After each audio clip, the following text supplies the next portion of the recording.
Beaucoup seront surpris de se retrouver en enfer parce qu'ils se sont accrochés au bien éphémère de ce monde. Je vous envoie ce message donc aujourd'hui. Préparez-vous de peur qu'à la dernière minute, vous disiez si j'avais su. Les Bibles sont prêtes? Oui, elles sont prêtes. Voilà. Nous allons travailler ensemble sur le sujet c'est qui un chrétien? C'est qui un chrétien? Oui. C'est une bonne question, pas vrai? Soyons sérieux maintenant parce que tu as dit qu'il faut qu'on fasse l'enseignement. Donc, vous voyez comment mes mains sont, n'est-ce pas? Vous voyez comment mes mains sont. Et commence à bien me sentir du coup directement. Je commence à bien me sentir là maintenant. Ah, ok. Il dit ça, c'est dangereux. Nous allons prier, d'accord? Amen. Tendre Père, nous te sommes reconnaissants pour ces moments d'intimité avec toi et de communion. Tu as dit au Dieu là où 2 ou 3 sont assemblés, tu es présent. Merci au Dieu de gloire parce que tu es au milieu de nous maintenant pour partager de ces sujets épineux et ces sujets qui créent de la discorde au milieu de tes enfants. Je prie au Dieu que tu nous conduises maintenant par ton esprit et que tu nous permettes d'assimiler au Dieu de gloire ces points que tu voudras nous donner ce soir. C'est en ton nom que nous avons prié. Amen. Amen. Amen. Si dans le monde est un sujet, on doit observer et prêter attention à un sujet méticuleux, ce n'est pas au sujet de l'argent, ni de comptes bancaires, ni de crises financières éventuelles, ni de guerres et de bruits de guerre. Ce n'est pas en cela que nous devons nous concentrer. Parce qu'en effet, le Seigneur Jésus-Christ a dit dans le livre de Matthieu chapitre 24, et à plusieurs reprises a réitéré cela dans le livre de Luc chapitre 22 et Matthieu chapitre 25, que des bruits de guerre on en entendra, des royaumes se lèveront contre le royaume, des tremblements de terre seront observés sur la terre, des famines et des pestes seront en divers lieux. Il a dit donc effectivement qu'on se garde d'être troublé, parce que ce sont des événements, c'est un non-événement donc pour le ciel. Mais, l'événement le plus dangereux qu'il a demandé aux chrétiens, ou bien encore à ses disciples d'observer, c'est la fausseté de la croyance. Et pêle-mêle dans les Saintes Écritures, le Saintes Écritures regorge des indices donc pour observer ces phénomènes. D'abord, Jésus lui-même en personne, dans le livre de Matthieu chapitre 7, du verset 13 jusqu'au verset 21, en fait état.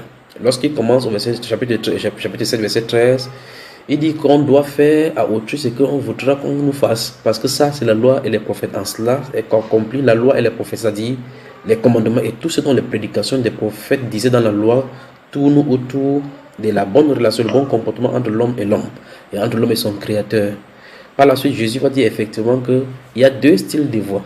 L'âge, celle qui est l'âge, et celle qui est absolument rétrécie et resserrée. Et il a dit de façon solennelle que cette voie qui est large, beaucoup y vont. Et celle qui est rétrécie, effectivement, peu de gens le trouvent. Là se trouve donc toute la problématique de la vie chrétienne et des chrétiens. On se pose donc la question, toi qui m'écoutes maintenant, sur quelle voie es-tu? Dans cette description dite par le Seigneur Jésus-Christ, il n'a pas dit qu'il y a une 3e voie, il en a dit qu'il y en a 2. Une qui est rétrécie et resserrée, et l'autre qui est large et spacieuse. Et il a prophétisé que beaucoup entrent par la grande voie. Cette prophétie du Seigneur Jésus-Christ, dans l'entame de ses propos, dans le livre de Matthieu chapitre 7, pose une problématique de la grande quantité qui vont dans la fausse voie. Alors, toi qui m'écoutes actuellement, es-tu sûr d'être sur la bonne voie, ou bien encore sur la petite voie, ou bien encore sur la voie caractéristique d'être rétrécie? Si c'est non, forcément tu te trouves dans la grande. Et si tu n'es pas dans la grande, forcément tu te trouves dans la petite. Alors, quelles sont donc les caractéristiques de la grande? Quelles en sont les caractéristiques de la petite? Ou bien encore, qui sont ceux qui se dirigent sur la petite, qui sont ceux qui se dirigent dans la voie grande? Telles sont les questions et les problématiques que nous voulons poser en répondant à cette question: qui est un chrétien? Dans la suite de son développement, le Seigneur Jésus-Christ va dire en réalité que cet questionnement-ci qu'il soulève ne se trouve pas dans le monde. Ce n'est pas pour les mondains, parce que les mondains, effectivement, ils vont après le monde. Mais là, il a posé encore le problème en enfonçant le clou. Qu'est-ce que Jésus a dit? Jésus a dit que ce n'est pas tous ceux qui me disent Seigneur, Seigneur qui entreront dans le royaume. C'est-à-dire, il a été de poser la question au milieu de ceux qui se disent croyants. Donc c'est au milieu de ceux qui se disent croyants que se trouve le problème des 2 voies. Pour ceux qui est du marabout, du bandit, des prostituées et de tous ceux qui vivent dans la dissolution, l'impureté, tout genre des dérèglements, la problématique ne se pose pas, ils sont automatiquement dans la grosse voie, dans la grande voie qui est étroite, qui est assez large pour pouvoir conduire dans la voie de l'éternité, de l'autre côté des flammes de feu de la Géhenne. Mais pour celle donc qui est petite et resserrée, c'est à là où se trouve la problématique. À ceux-ci donc qui se disent dans cette voie, qui croient se dirigent dans cette voie, le Seigneur Jésus-Christ dit encore que ceux qui sont sur cette voie, c'est qui appellent son nom Seigneur, Seigneur, ceux-là seront surpris à la fin.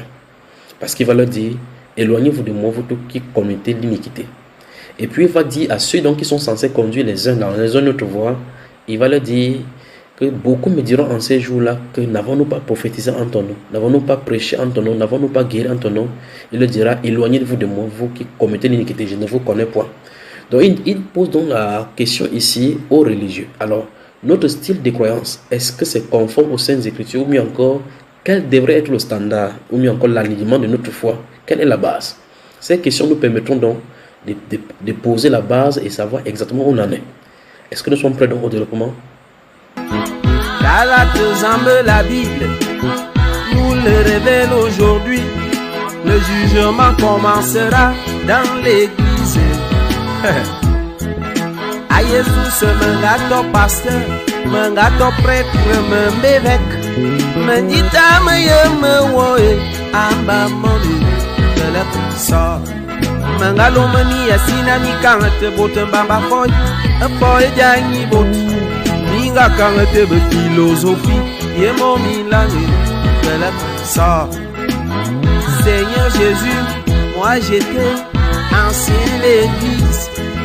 Bembende yabajaye vebe kotabiye, kole mamisi, de la sort. A Jésus c'est mon bon majona, moi j'étais beta diacre. Bedi yakone yababon miyene, deyeme Jésus c'est de la sort. Un gâteau de ta choriste, les choristes de l'ambiance. Badjenge vemelu ababombo, kole mamisi, de la sort. Moi j'étais protestant, l'église réformée. Ce n'est pas la réformation qui donne la vie de le sort. Seigneur Jésus, moi j'étais pentecôtiste, les seules églises réveillées. Est-ce que toi-même tu es réveillé? Tout doucement et l'auto sort. J'avais adoré Marie ta mère, j'étais même mariologue, joséphologue.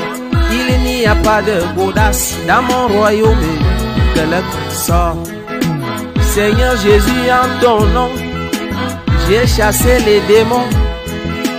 Je ne t'ai jamais envoyé à chasser de le sort. J'étais témoin de Jéhovah. Tu as bien fait de témoigner, mais j'aurais voulu que tu sois enfant de Dieu de le sort. J'étais musulman, le Coran parlait même de Jésus, c'est bon. Mais tu as refusé que je suis la vie de le sort. J'étais rosicrucien, on m'a dit que Jésus tu étais maître rosicrucien. Era fombutuku nada me fondo c'est de le sort. À vous les dirigeants du monde, vous avez refusé ma justice. Ce qui vous a intéressé, c'est le pouvoir et l'argent sort. Président, ministre, gouverneur, directeur, préfet pour diriger mes créatures. Tu ne t'es même pas soucié de tous ces gens de le sort. Oui. Oui, Oui. nous sommes prêts au développement. Dans cette réponse, donc, il y a des situations qui fâchent, il y a des questions et il y a encore des réponses qui fâchent, qui font très fâcher parce que l'ego humain n'acceptera pas généralement la vérité. Mais la réalité est là. Le soleil ne peut pas être obscurci tant que bien que l'obscurité ne peut pas être éclaircie. Parce que la loi du jour et de la nuit a été énoncée depuis la Genèse. Maintenant, quels sont les critères de la grosse voie, de la grande voie, la voie qui est vaste? Quels sont les critères de la voie qui est petite? L'un des moyens scientifiques, tels que nous avons vu dans la démonstration par l'absurde, par exemple en mathématiques, pour démontrer que 1 est égal à 2, on peut démontrer par l'absurde que 2 n'est pas égal à 1, et ainsi 1 n'est pas égal à 2. Nous pouvons donc tout simplement énoncer les principes de la petite voie, et donc le contraire sera naturellement les principes donc de la grande. C'est ainsi donc que nous allons procéder. Vous êtes d'accord? Oui. D'accord. Voilà. Que veut dire chrétien? D'où vient ce nom chrétien à la base? La Bible nous dit dans le livre des Actes des Apôtres chapitre 11 à partir du verset 27 que c'est fut à Antioche que pour la première fois les disciples ont été appelés chrétiens. C'est là la base de la chrétienté. Et la deuxième fois que ça sera mentionné dans les Saintes Écritures, c'est dans le livre de Pierre où il est dit que si quelqu'un souffre comme chrétien, qu'il n'en ait point honte. Là également, il faut comprendre le contexte dans lequel Pierre l'apôtre écrit en utilisant le mot chrétien. Dans le contexte de Pierre, les apôtres et les disciples vivaient dans une grande persécution au point où le mot chrétien était devenu une dérision. On se moquait des gens qui s'appelaient chrétiens, on dit les voilà. Et donc Pierre écrit pour réitérer que si on vous taxe des chrétiens, n'ayez point honte de ce nom-là, c'est un beau nom que vous portez. Donc le terme chrétien était un terme insultant, un terme péjoratif en ces temps-là. Mais la nomenclature connue d'antan, c'était disciple du Seigneur Jésus, pas tout simplement disciple. Ça nous pose dans la problématique. Donc, d'après la définition biblique, ceux dont on appelait chrétiens étaient reconnus pour Jésus, appartenance à Jésus, c'est-à-dire ses disciples. Donc, à l'origine, on peut faire un rewind pour revenir à la base pour dire ceux qu'on appelle chrétiens, ce sont des disciples de Jésus. Pas vrai? Oui. Autrement dit, comment devient-on un chrétien est un synonyme de la question comment devient-on disciple de Jésus? La question est posée. Qui peut répondre? Madame? On devient chrétien lorsque tu acceptes le Seigneur avec conviction. Là, toutes les réponses doivent être soutenues par la Bible parce que souvenons-nous, le standard doit être les Saintes Écritures. C'est parce que nous avons vu clairement que Jésus a dit dans les Saintes Écritures que ceux-là donc qui suivent la mauvaise voie, c'est parce qu'ils commettent l'iniquité. Et l'iniquité, ce sont des choses qui sont condamnées par les Saintes Écritures. Donc les Saintes Écritures sont les standards. Toutes les réponses bibliques doivent avoir des soutenances dans la Bible. Et toute question biblique a forcément une réponse d'ordre biblique. Cela dit, continuons, madame. Qui est un chrétien? Comment est-ce qu'on devient chrétien? Lorsque tu acceptes le Seigneur avec conviction, comme un exemple de Christ, oui. Comme Seigneur. Quel est l'exemple biblique de cela? L'exemple biblique de cela. Un passage de la Bible qui semble dire ce que tu viens de dire. Je n'oserais pas te dire. Je ne retiens pas dans ma tête. Allons-y, ouvre Jean chapitre 8, où nous allons lire quelque chose. Jean chapitre 8. Oui.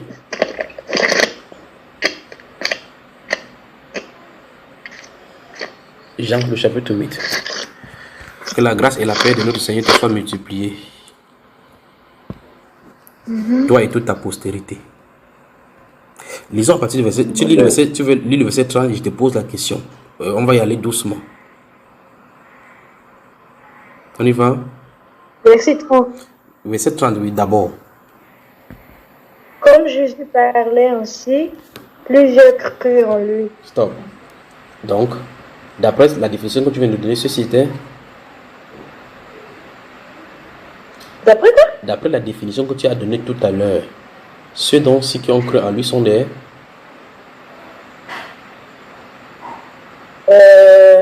Disciples de Jésus. Des disciples de Jésus.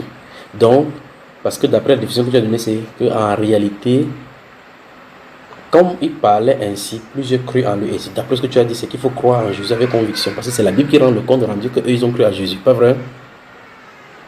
Oui. Continuons donc la lecture. Verset 31. Et il dit aux Juifs qui avaient cru en lui, si vous demeurez dans ma parole, vous êtes vraiment mes disciples. Stop. Qu'est-ce que Jésus veut donner comme emphase là-bas? Qu'il ne suffit pas seulement de croire, mais il faut demeurer. Et donc, au fur et à mesure, lorsqu'on examine dans la Bible, on voit effectivement qu'il y a un problème au niveau de la chose aujourd'hui. Parce qu'en réalité, si on pousse la réflexion loin, on va voir effectivement que, comme j'ai cité ici à l'entame de mes propos, Jésus, notre Seigneur, a dit dans Matthieu chapitre 7 que plusieurs me diront en ces jours-là, Seigneur, Seigneur. Donc, ça veut dire que ceux-ci le connaissaient comme Seigneur, effectivement. Mais il va dire, je ne vous ai jamais connu. Pourtant, ceux-ci le réclament pour Seigneur. Maintenant, et d'après ce que tu as donné comme définition, il faut croire en lui avec conviction. Maintenant, la Bible nous dit que voici un groupe de personnes qui ont cru au Seigneur Jésus. Maintenant, il le dit, et là, on n'a pas dit, il a dit à tout le monde, il a dit aux Juifs qui avaient cru en lui. Donc, il savait que ceux-ci ont cru en moi. Il dit, si vous demeurez, le mot c'est demeurer, dans ma parole, vous êtes vraiment mes disciples. Donc, quelqu'un peut croire en Jésus sans pour autant être réellement ses disciples. D'après c'est dit ici, pas vrai? Oui. Vous tous qui nous écoutez dans le monde entier en direct maintenant sur Bambaiba, vous pouvez vous joindre à cet enseignement également dans la suite de la chose en nous contactant au plus 237 qui est l'indicatif du Cameroun 6 75 87 41 21. Vous envoyez un WhatsApp, on va vous y joindre, ou bien encore au plus 237 le 6 94 01 94 40, vous serez à bon port. Vous pouvez également envoyer aussi des questionnements par l'adresse email juniors@yahoo.fr. Nous vous répondrons à toutes vos questions. Si vous voulez également insulter, vous pouvez le faire sans vous en gêner. Vous voulez vous joindre au forum également, vous envoyez votre compte Skype, vous nous écrivez à juniors, c'est JUNHIORS, cette fois-ci avec le chiffre 3, vous serez les bienvenus. Posez toutes vos questions, votre préoccupation. Si vous avez des sujets que vous voudriez que nous partagions, des questionnements, envoyez-nous, nous vous répondrons. Pour ce soir, dans cette autre édition, nous voulons savoir, dans cet enseignement, ce premier acte, dans ce groupe d'amour pour toujours, nous voulons savoir quelle est la véritable définition des chrétiens. Qui peut se taguer d'être chrétien aujourd'hui? Tant nous avons des divisions en milieu chrétien, en milieu de la chrétienté. Et ceux qui se taguent les témoins de Jéhovah et disent qu'ils sont l'âge de Noé. Entre-temps, un autre groupe est suscité du Moyen-Orient et disent qu'ils sont l'église de Jésus-Christ, l'église de Dieu Tout-Puissant. D'autres encore se taguent d'observer le 7e jour, s'appelant ainsi l'Adventiste du 7e jour. D'autres encore crient à toute tête de longueur de journée avec des baffles qui font des bruits pour déranger le voisin. On les appelle les pentecôtistes, l'église bruitière. D'autres encore, c'est vous entrez, sortir KO. D'autres encore, et tant de noms, catholiques et autres orthodoxes, pentecôtistes, protestants, presbytériens, et n'en finissent pas. Le nom n'en finissent pas. Mais tous prônent un même Seigneur. Tous appellent un seul crucifié. D'autres encore prônent qu'ils sont biblistes et rejettent tous les autres styles de Bible. D'autres encore, appelés les cacoïstes, brûlent totalement la Bible et admettent un seul prophète vivant pour dirigeant et pour celui-là en qui la vie éternelle se trouve. Alors, dans ces milieux spirituels ou religieux, où est-ce que se trouve la vérité? Comment chercher du vrai du faux?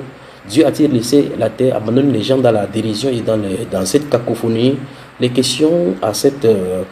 réponses à ces questions nous mettent au goût du jour la gloire que les hommes cherchent et la doctrine du monde en parler et l'épître de Paul à Timothée dans l'UDM, Timothée justement au chapitre 3, parlant des derniers jours et de tout ce qui vont arriver avec le chapitre 4 de 1 Timothée. Donc en répondant à cette question et ces questionnements dans cet enseignement, ça nous permettra de savoir où on en est. Maintenant, il n'est pas question donc d'être catholique, protestant, baptisé, confirmé ou confirmé. Il n'est pas question d'avoir aimé Jésus ou quoi que ce soit. L'important de savoir, c'est que Jésus, lui, il a dit. Donc, derrière tous ces enseignements, donc, se trouve dans la parole de Dieu, c'est-à-dire ce que Jésus a dit au travers de chaque questionnement. Quand la parole a dit, la contestation s'arrête. Si c'est une pensée humaine, ça sera confronté à une autre pensée humaine. C'est pour cela donc à chacune de ces questions, nous allons nous poser la question, que dit la parole de Dieu? La parole de Dieu donc règle toutes choses parce qu'il est dit dans le livre de Psaume chapitre 119, le verset 4, qu'il a prescrit ses ordonnances afin qu'on les observe avec soin. Il nous a posé la question au verset 9, la partie A.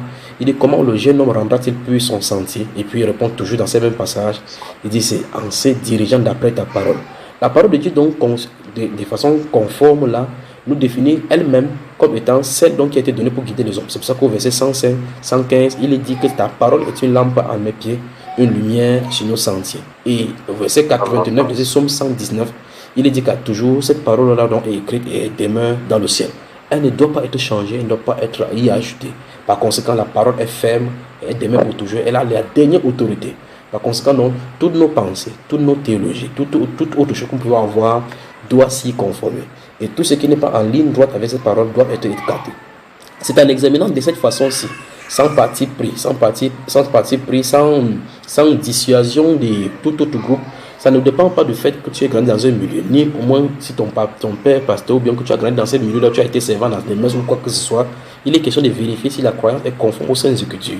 Quand c'est conforme aux Saintes Écritures, on sait que tu te dis d'après la parole de Dieu. C'est pour ça que David priera il prie que le Seigneur sait cette loi-là, cette parole-là dans son cœur afin qu'il marche dans l'intégrité, qu'il ne marche point dans le péché. La parole donc est digne d'être reçue, digne d'être enseignée, digne d'être acceptée, digne d'être crue. Nous revenons donc dans un instant de temps dans cette petite pause.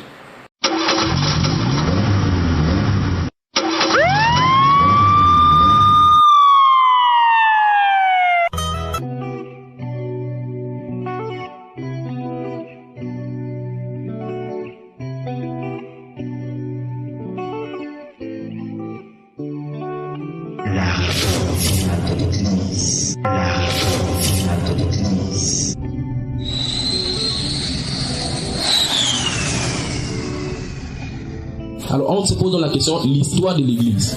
Comment l'histoire de l'Église s'est déroulée depuis le 1er siècle? Derrière cette histoire se cachent beaucoup de choses pernicieuses qui sont glissées. D'où la nécessité de comprendre l'histoire de l'Église. Si on ne sait pas ce qui s'est passé, on ne pourra pas comprendre pourquoi on est en train de dénoncer. Par conséquent, on ne pourra pas savoir comment se préparer pour l'avenir. Les nouveaux Jean-Baptiste, aucun système religieux ne les a fabriqués. Dieu les a formés dans l'homme. Les nouveaux Jean-Baptiste, ils sont le produit divin de l'école du désert de la vie. Les nouveaux Jean-Baptiste, le rhéma de la parole de Dieu leur est adressé. Les nouveaux Jean-Baptiste, cette femme était en train de louer le Seigneur.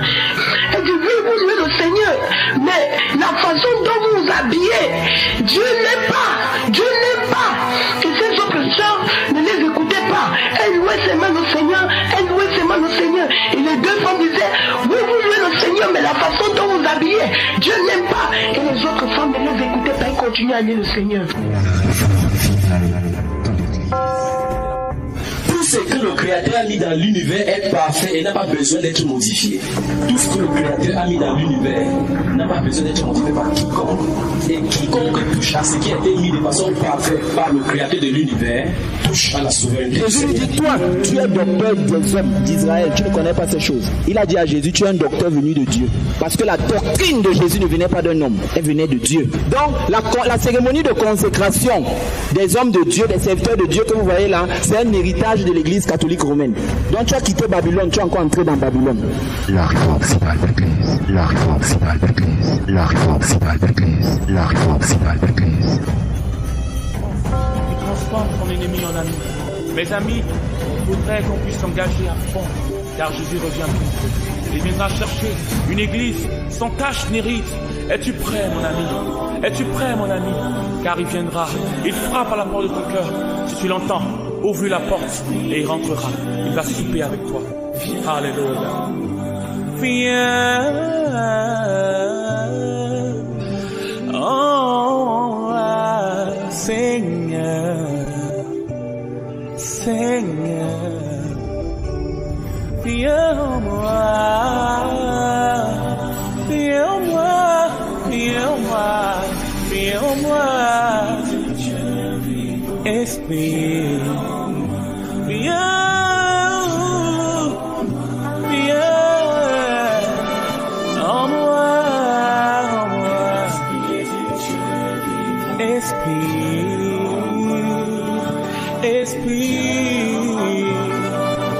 Esprit, viens, prends la vie, prends mon cœur, prends mon âme aujourd'hui.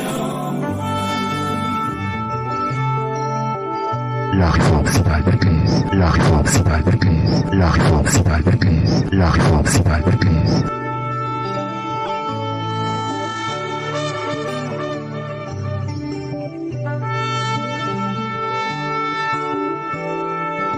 Que le Seigneur te bénisse.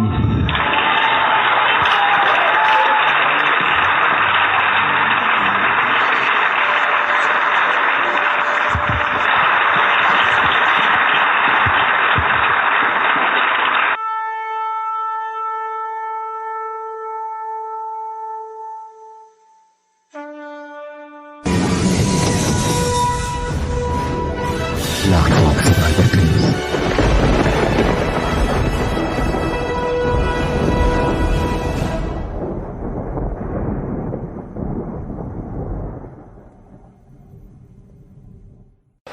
Voilà, après cette petite pause, nous revenons donc à notre sujet. Nous étions dans le livre de Jean au chapitre 8.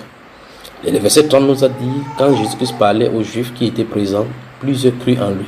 Et Jésus a répondu sur ceux qui croient pour nous donner une définition de ces principes disciples-là. Il dit clairement qu'il dit aux Juifs qui avaient cru en lui. Donc ceux-ci avaient cru en lui. Donc si vous m'écoutez maintenant, il ne suffit pas de dire j'ai cru en Jésus, j'ai donné ma vie en Jésus. Il y a d'autres paramètres qui entrent encore en jeu. Et Jésus-Christ va ajouter ses premiers paramètres. Il y en a plusieurs que nous allons en voir encore par la suite.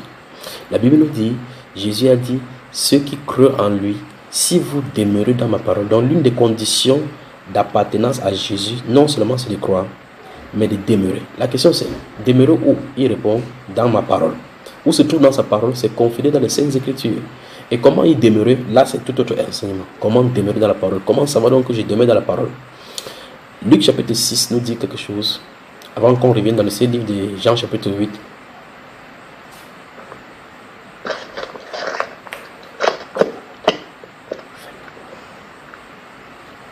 Luc chapitre 6.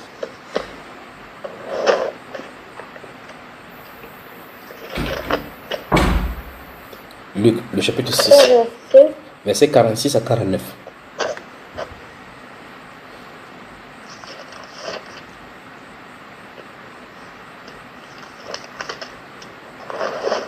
Luc 6, verset 46. Je lis au nom de Jésus. Pourquoi m'appelez-vous Seigneur, Seigneur, et ne faites-vous pas ce que je dis? La suite. Verset 47. Je vous montrerai à qui est semblable tout homme qui vient à moi, entend mes paroles et les met en pratique. Verset 48. Il est semblable à un homme qui bâtissant une maison, a creusé profondément et a posé le fondement sur le roc. Une inondation est venue et le torrent s'est jeté contre cette maison sans pouvoir l'ébranler parce qu'elle était bien bâtie. Verset 49. Mais celui qui entend et ne met pas en pratique est semblable à un homme qui a bâti une maison sur la terre sans fondement.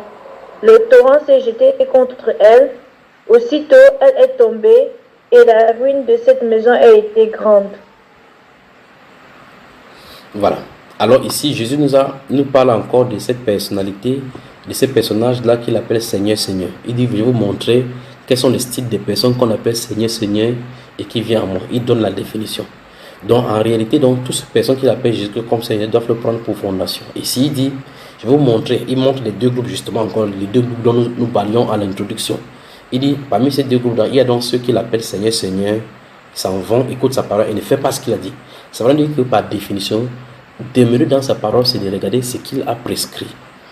Dans le livre de Matthieu, chapitre 28, le verset 18 jusqu'au 20, il dit, tout pouvoir m'a été donné dans le ciel et sur la terre.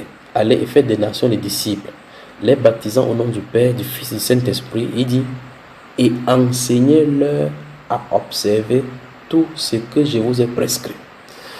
Les apôtres avaient donc pour mission d'implémenter la volonté de Dieu dans le cœur humain sur la terre. C'est pour ceux qui croiraient en lui. C'est pour ça que Paul, Pierre l'apôtre, va prêcher le premier jour. Il va dire, par plusieurs autres discours, il les conjurera en disant, sauvez-vous de cette génération perverse. Ceux qui acceptaient sa parole furent baptisés. Et en ces jours-là, le nombre des disciples s'augmenta d'environ 3000 âmes. La Bible déclare qu'ils persévéraient dans l'enseignement des apôtres. Il fallait maintenant que les apôtres implémentent la volonté de Dieu pour qu'ils sachent maintenant désormais comment ils doivent marcher. Dans le livre de Colossiens, chapitre 2, verset 8 et suivant, la Bible déclare que maintenant que vous avez reçu Jésus, verset 6, maintenant que vous avez reçu Jésus, marchez en lui. Dans le chapitre 4 de Éphésiens, au verset 17, il dit, voici ce que je vous recommande donc dans le Seigneur. Vous ne devez plus marcher comme les païens qui marchent selon la vanité de leurs pensées. Il dit qu'ils ont l'intelligence obscurcie à cause de l'ignorance qui est en eux. Mais il dit, mais pour vous, ce n'est pas ainsi que vous avez appris Christ, si du moins vous avez été enseigné, instruit, eu égard de votre vie passée, à vous dépouiller, à vous débarrasser de votre vieil homme et de ses œuvres. Donc, la chose c'est que, en réalité, il faut qu'on comprenne que Jésus a ordonné à ses enseignants, qu'il a choisi lui-même, d'implémenter ses enseignements. C'est ce qui ressort donc dans la grande commission de Matthieu chapitre 28, verset 19. Baptisez-les et enseignez-les à observer. Le but des enseignements, donc, c'est de faire implémenter la volonté de Dieu donc, sur les cœurs. C'est pour cela que Paul l'apôtre peut dire dans le livre de 1 Thessaloniciens chapitre 4, verset 3, il dit, vous devez savoir que ce que Dieu veut, c'est votre sanctification. C'est que vous abstenez de l'impudicité. C'est que chacun de vous sache posséder son corps dans la sainteté et l'honnêteté sans vous livrer à une convoitise comme font les païens qui ne connaissent point Dieu. Il dit, c'est que chacun de vous n'use de fraude et de cupidité dans les affaires. Parce que Dieu, le Seigneur, tire vengeance de toutes ces choses-là, comme nous l'avons dit. Puis il dit, Si quelqu'un rejette ses préceptes, il ne rejette pas un homme mais Dieu. Donc, il montre clairement ici qu'ils sont des porte-étendards, des porte-flambeaux de la parole et de la volonté de Dieu. Et par conséquent, quand il vient pour s'exprimer, il s'exprime la volonté de Dieu. Et par conséquent, ceux qui écoutent donc doivent vivre conformément à cette parole. C'est donc pour cela qu'il a dit, soyez mes imitateurs comme je le suis moi-même de Christ. Dans 1 Corinthiens au chapitre 15, il dit, ce que vous avez eu, compris, enseigné, vu de moi, il dit, pratiquez-le et le Dieu de paix sera avec vous. Il réitère la même chose dans le livre de Philippiens. Alors, il ne s'agit pas seulement de confesser que nous appartenons à Christ par notre croyance, le fait qu'on est accepté ou quoi que ce soit, parce que Jésus lui-même a dit, la confession de lui en tant que Seigneur n'est pas suffisante, une condition totale pour être ses enfants ou bien pour être de son groupe. Ici, il dit, si tu confesses comme Seigneur, c'est-à-dire tu écoutes sa parole et que tu fais ce que tu vas faire sans prendre en compte les paroles et instructions que tu as écoutées, ta vie est bâtie sur du sable. Et quand les persécutions viendront sur ta vie, personne ne sera là, encore du moins lui, le Christ, qui est le rocher des siècles et le protecteur des vies, ne sera pas là parce que tu l'as rejeté. Alors dans ce livre de Luc au chapitre 6, dont il ressort clairement les deux grands groupes une fois de plus, parmi ceux qui se disent croyants, donc au milieu religieux, ceux qui appellent Jésus-Christ avec conviction, ayant mis leur fondation, leur cœur totalement dépendant de Christ Jésus, et ceux qui appellent Jésus-Christ tout simplement par religion. Ceux-ci, ils appartiennent dans leur religion, ils ont plus peur de leur pasteur, ils ont peur de leur règlement intérieur et autres, mais pas de la parole de Dieu. Ne prennent pas la parole de Dieu au sérieux, ne vivent pas d'après la parole de Dieu, mais peuvent vivre d'après les règles et les règles humaines. Pourtant, dans le livre de Marc au chapitre 7 et Matthieu chapitre 15, Jésus avait dit aux pharisiens qui avaient installé les grillades des traditions d'hommes au milieu du peuple. Il a donné une série de malédictions à ces pharisiens en disant, malheur à vous pharisiens parce que vous mettez les obstacles à la loi de Dieu, vous empêchez à ceux qui veulent entrer dans le royaume de Dieu d'y entrer, vous n'y entrez pas vous-même. Quelles sont ces choses qu'il a mis? Il dit, ces personnes-ci ont annulé la parole de Dieu au profit de leur tradition. Dans des religions humaines, donc, si nous avons cité tout à l'heure les catholiques, protestants, pentecôtistes et autres, là, on se pose la question, comment peuvent-ils se targuer d'appartenir au même Seigneur, prêcher le même Dieu, mais avoir autant de doctrines différentes, des dissensions différentes, et avoir beaucoup de conflits entre eux? Pourtant, la Bible déclare dans le livre de 1 Corinthiens chapitre 1, verset 10, que tous les disciples doivent être animés d'un seul sentiment, d'une seule âme, et n'avoir point de division. Et s'il y a quelque chose qui a pignon sur le milieu chrétien aujourd'hui, c'est effectivement la division. Au sein d'une même croyance, d'une même obédience, les divisions se font connues. Alors, connaître à tous les niveaux. Maintenant, la question c'est quoi? Est-ce que les disciples d'antan étaient divisés ainsi? Non.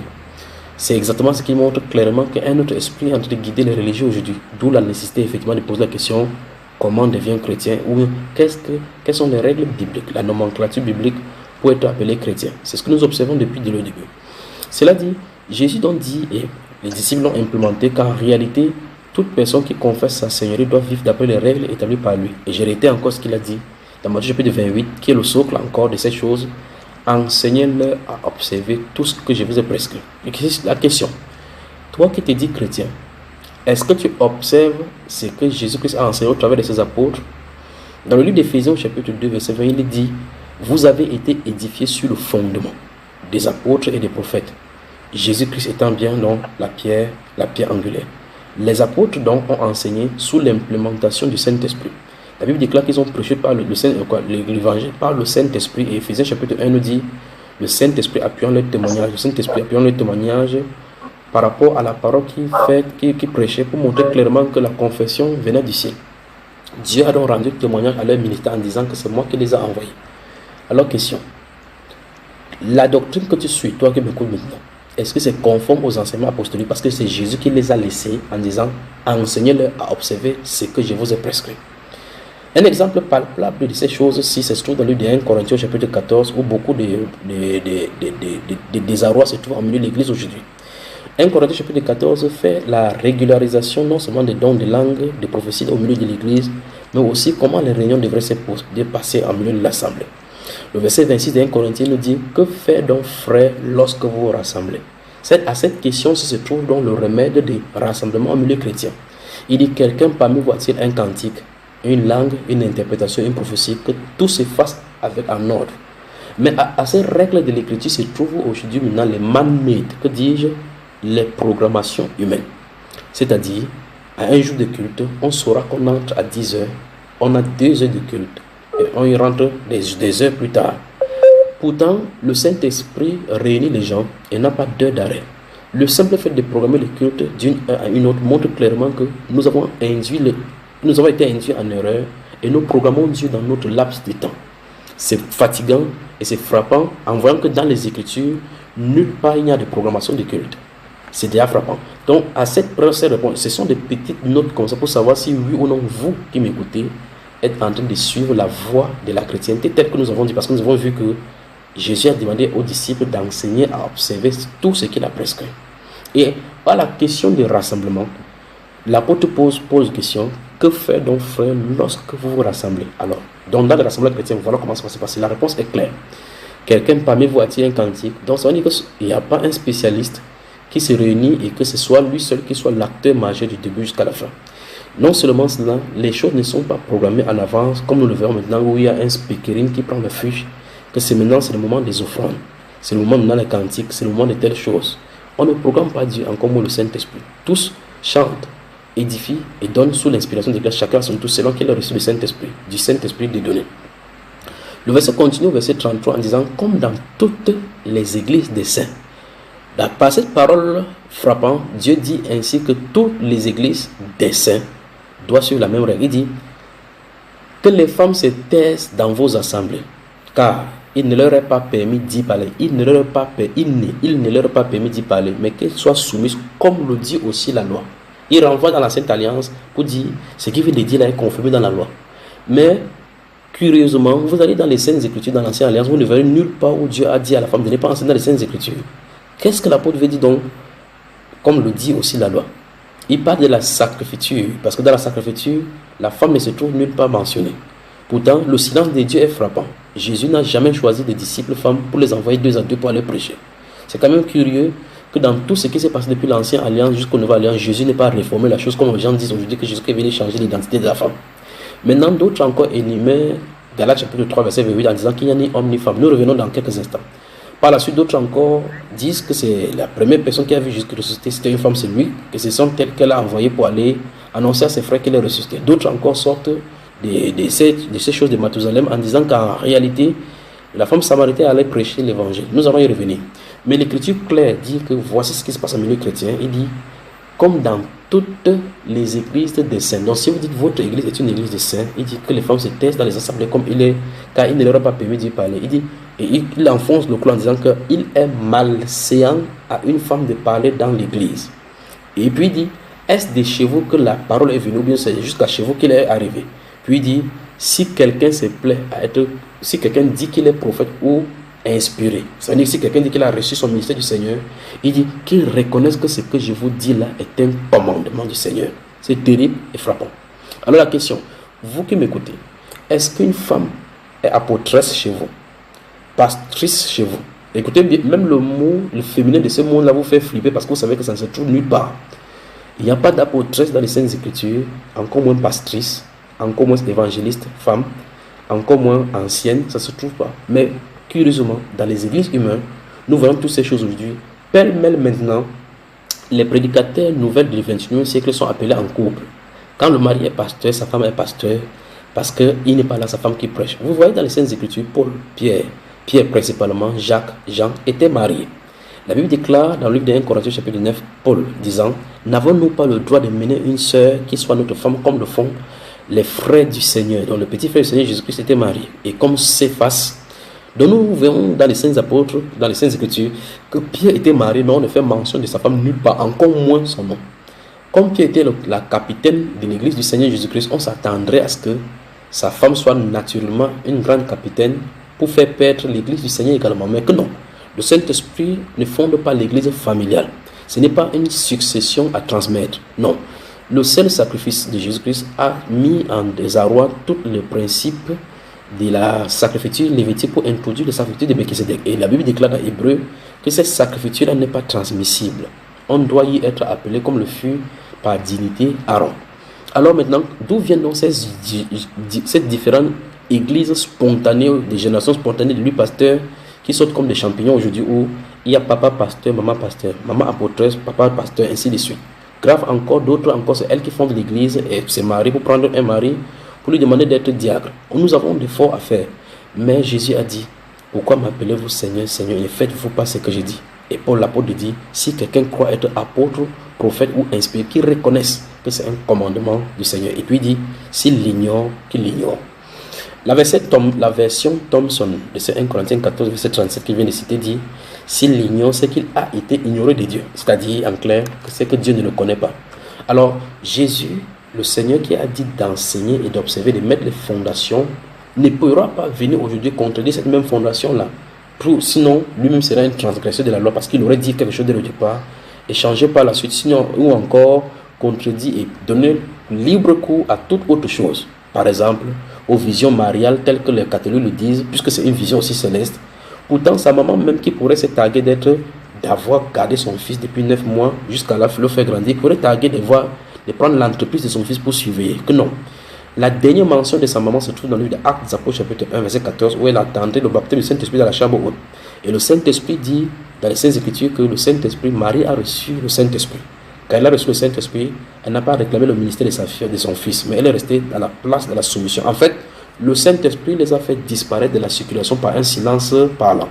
Ce silence parlant veut dire la femme doit se taire, comme les Saintes Écritures le disent. À partir de cet instant, toutes ces femmes nommées dans le livre de Luc au chapitre 8 qui suivaient Jésus-Christ partout en les soutenant dans leur ministère, Marie, mère de Simeon, Marie dite de Magdala et Marie, mère de Jésus, leur fin et leur mission se terminent dans Actes des Apôtres chapitre 1, verset 14, on ne parlera plus d'elle. À cet instant, le Saint-Esprit prend le contrôle de l'Église pour montrer que c'est l'Église du Seigneur Jésus-Christ, comme il avait dit dans Matthieu chapitre 16, verset 16 à 18, que je bâtirai mon Église. C'est l'Église du Seigneur Jésus dont il est question. Et s'il bâtit les églises, c'est lui qui choisit des différents matériaux. Ces matériaux dont là ont été donnés à Paul l'apôtre, qui a dit lui-même dans les Saintes Écritures, il dit qu'il a posé le fondement comme un sage architecte et un autre bâti dessus. Puis il dit que chacun prenne garde de la manière, prendre garde de la manière dont on bâtit dessus, parce qu'il n'y a aucune autre fondation qui sera posée. La fondation a été posée une fois pour toutes. Quelle est cette fondation? La doctrine des apôtres. Alors, la question c'est, est-ce que les doctrines qu'on prêche chez vous, toi qui m'écoutes maintenant, sont-elles contradictoires sur quelque plan que ce soit à celles enseignées par les premiers apôtres du Seigneur Jésus? Si c'est oui, mon cher ami, ma chère amie, vous êtes un mauvais endroit. Par conséquent, vous ne pouvez pas grandir. En réalité, Jésus ne peut pas se contredire, ses apôtres pas. Et par la suite des temps, il n'y a pas eu des choses qui ont été données, qui sont nouvelles encore dans les Saintes Écritures, parce que l'apôtre Paul a dit au chapitre 20 de Actes des Apôtres que je vous ai annoncé tout le conseil de Dieu sans en rien cacher. Ce dessein éternel caché en Dieu a été révélé une fois pour toutes aux saints apôtres par le Saint-Esprit et donc mis en exergue le don. Que dit donc de ceux qui disent que Dieu n'est ni homme ni femme, qu'il n'y a pas de femme ni homme, qu'il n'y a ni juif ni grec, tel que le dit le livre d'Actes des Apôtres, Galates chapitre 3, verset 28. Pourquoi les Saintes Écritures disent clairement que l'homme est le chef de la femme? Et ici, cette même personne qui aurait écrit cela dit, il n'y a plus ni homme ni femme. Pourquoi donc le pasteur qui dit ceci, en prenant ces versets-ci, appelle son épouse une femme?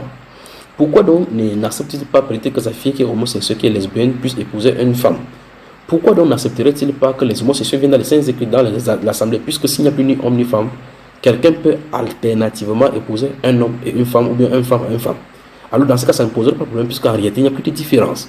S'il n'y a plus de différence, on ne doit pas distinguer dans le mariage. On peut dire alternativement monsieur ou madame, parce que s'il n'y a plus de différence, la différence ne doit pas se faire savoir. Mais pourtant, les pasteurs continuent toujours à donner leur nom à leur épouse. Pourtant, la Bible même dit, l'homme est le chef de la femme. Est-ce à dire que ce verset annule autre verset? Que non. La loi de Dieu ne se contredit pas et la parole ne s'en contredit pas. Mais qu'est-ce que ce passage dit? Ce passage dans le livre de Galates chapitre 3 traite de l'appartenance à Jésus-Christ par la foi en lui. Il dit que vous soyez homme ou femme, juif ou grec, esclave ou libre, vous devez être sauvés par la foi en Jésus-Christ. Et là, il n'y a pas de différence. En ce sens-là, ça se comprend qu'on parlait du salut, pas de l'appartenance en tant que genre humain. Alors le genre humain restera le genre humain. Jésus ressuscité a dit à Marie, femme, pourquoi pleures-tu? À cette parole-là, Jésus-Christ appelle Marie femme. À la croix, il a appelé sa mère femme, il n'appelait pas homme Marie. Jésus donc connaît la différence entre un homme et une femme. Lorsqu'il est ressuscité, il y a eu plusieurs femmes qui l'ont vu. Lorsqu'il est monté au ciel, il y en a plusieurs femmes. Dans Romains chapitre 12, 16, versets 1 et 2, Paul l'apôtre présente la sœur Phoebe comme une sœur en Christ, une servante du Seigneur, une diaconesse, digne des servantes du Seigneur, digne des saints. Il a discerné entre l'homme et la femme. Dans Philippiens chapitre 4, verset 1 et 2, il a parlé de Saint-Tiche qui avait des problèmes dans leur vie quotidienne avec l'autre sœur, et il priait dans les anciens de Philippe de les aider dans le sens de la résolution de leurs conflits. Paul l'apôtre donc a donc mis les choses au clair. Il y a une différence entre l'homme et la femme. Bien plus, la Bible déclare que dans 1 Corinthiens chapitre 11, je veux donc cependant que vous sachiez que l'homme est le chef de la femme, que Christ, Dieu est le chef de Christ, l'homme est le chef de la femme. Et puis toute femme qui prie ou qui prophétise, la tête non voilée déshonore son chef. Donc les Saintes Écritures sont claires, il y a la distinction entre l'homme et la femme. C'est pour ça que l'apostolat donc est entre les mains de la femme, de l'homme et non de la femme, parce que en ce sens-là, l'autorité serait bafouée. Il dit, pour la posquer de la femme, que la femme écoute l'instruction en silence, dans une entière soumission. Puis il donne l'explication, que l'explication ne se trouve pas du problème culturel comme les autres le disent. Il dit car ce n'est pas Adam qui a péché le premier, c'était la femme, Ève, qui avait péché. Donc Paul l'apôtre amène le problème à l'origine en disant que le problème se trouve dans la Genèse. Depuis cet instant, Dieu avait sorti le décret en disant tes désirs se tourneront vers ton mari et il dominera sur toi, il gouvernera sur toi. Cette autorité n'a jamais été changée parce que c'était la loi qui était avant la loi. C'était la loi dans la dislocation de toutes les dispensations. Et par conséquent, la loi de la grâce n'a pas changé cela. Encore que la grâce n'annule pas la loi de Dieu, mais plutôt amène les gens sous la loi de Dieu, afin que les gens vivent d'après la loi spirituelle qui a été donnée longtemps avant même le péché. Par conséquent, désobéir donc à la volonté de Dieu, c'est marcher hors de la volonté de Dieu. Et par conséquent, une fois de plus, Jésus dit, demeurer dans ma parole. Demeurer dans sa parole, c'est connaître sa volonté et y marcher. Et 1 Jean chapitre 5, verset 1 et suivant dit, ces commandements ne sont pas pénibles. Les commandements du Seigneur, effectivement, ne sont pas pénibles. D'autres disent, c'est pour la liberté que Christ nous a affranchis. Effectivement, ce verset 13 du chapitre 5 de Galates dit, c'est cette liberté-là, sur cette liberté-là, qu'on ne doit pas faire de cette liberté-là, de libertinage, un prétexte pour vivre selon la chair. Que dit donc maintenant, à cet instant, pour m'écouter? Êtes-vous chrétien? Si c'est non, vous devez vous poser la question. Si vous dites que vous êtes chrétien, on passe à d'autres critères. Parce qu'en réalité, dans Luc chapitre 6, nous allons découvrir. Verset 65 suivant de Luc chapitre 6.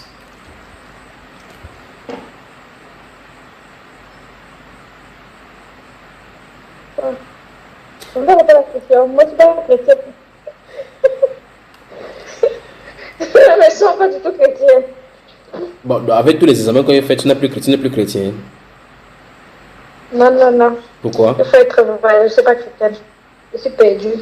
Là, maintenant, tu es perdu. Mais il y a cela quelques minutes, tu étais chrétienne, non? Non. C'est un point d'interrogation que je me pose depuis. Parce que, bon, dans mon esprit, je me posais cette question-là. Parle un peu au micro parce qu'il ne t'entend pas bien. Allô? Oui, là, c'est bon. Non, je dis, c'est pas par rapport à ce que tu viens de dire. En fait, c'est une question que je me posais à moi-même. Parce que je me disais, je me sens pas chrétienne. Parce que j'ai l'impression, bon, tu sais que tu ne marches pas selon la parole. Donc, on n'a pas besoin de venir te raconter un discours, te dire dans une prophétie que je t'ai vu hier, tu le sens, tu sais. Tu sais, et quand tu as appelé à faire quelque chose, parce que je dis, même quand Dieu n'a pas mis quelque chose en toi, tu peux vivre comme tu veux, librement. Mais quand tu as quelque chose du Seigneur et que tu vis, tu sens vraiment que tu es en train d'aller dans une mauvaise direction. Et ça devait te mettre en question. C'est ça en fait. Je sens que je sais que je suis dans une mauvaise direction. Dans la marche, c'est tout. Donc, dans cette première édition de cet enseignement, si... que je suis une chrétienne ou pas, je sais que je ne suis pas une chrétienne. Dans cette première édition de l'enseignement est bien positionnée alors comme thème, n'est-ce pas? Oui, très bien positionné. Finissons donc dans cette première partie-ci, dans Jean chapitre 6, verset 60, à partir du verset 60.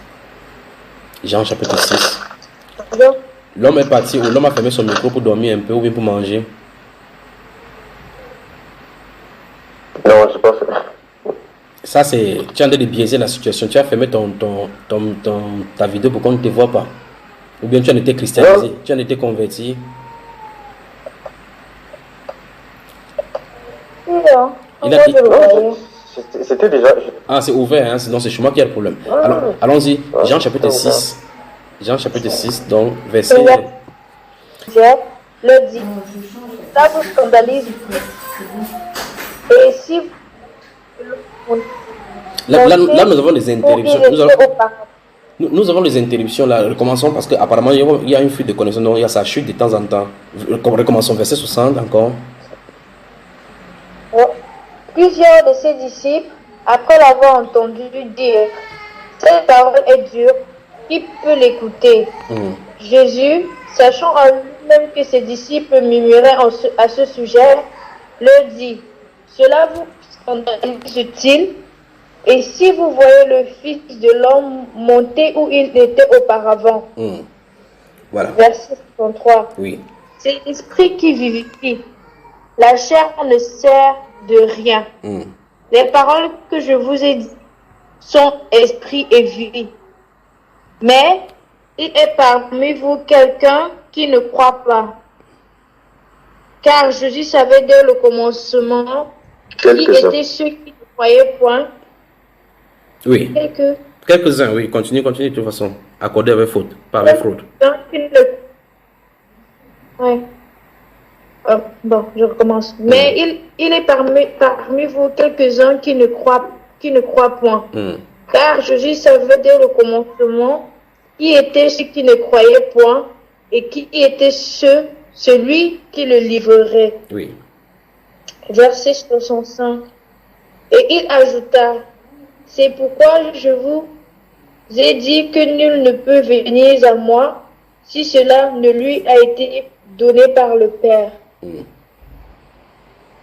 Et c'est 66 enfin. 66 enfin. Verset 66. Dès ce moment, plusieurs de ses disciples se retirèrent et ils n'allaient plus avec lui. Voilà.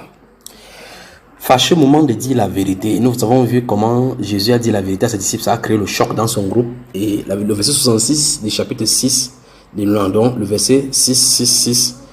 La référence 6 nous dit dans Luc des gens que dès ce moment, plusieurs de ses disciples ne partaient plus avec lui. Qu'arrive à l'esprit, plusieurs de ses disciples ont créé le chiisme. Ils n'allaient plus avec lui. Que vous ensemble maintenant. Et quand ils sont partis, Jésus n'a pas dit, oh s'il vous plaît, venez. Je vous aime tellement, je vais vous donner ma vie pour vous. Non. Il s'est tourné vers les 12. Le verset 67 dit qu'il s'est tourné vers les 12 et dit, et vous aussi. Ne partez pas vous aussi. Il vous dit, si vous voulez partir, partez. Mais il y avait un intrus encore dans le groupe. Pierre va ouvrir la bouche et lui dit dans verset 68, à qui d'autre, au Seigneur, irons-nous? Tu as les paroles de la vie. Jésus dit, n'est-ce pas moi vous qui vais choisir vous les 12? Cependant, parmi vous, il y a un démon. Et la Bible déclare qu'il parlait de Judas Iscariote, celui qui le livrerait. Mais que dit de Jésus ici? Dans la deuxième partie, nous allons voir donc maintenant comment on va venir à Jésus. Parce qu'ici, il nous dit qu'en réalité, c'est pourquoi je vous ai dit que nul ne peut venir à moi si c'est le Père qui m'a envoyé ne l'attire. Alors la question c'est, le Père vous a-t-il vraiment attiré? Est-ce que le Saint-Esprit vous a-t-il dragué pour Jésus? Si tel n'est pas le cas, vous êtes venu par suivisme. C'est la chose que nous allons voir dans le développement de la deuxième partie de qui est un chrétien aujourd'hui. Que Dieu vous bénisse. Amen.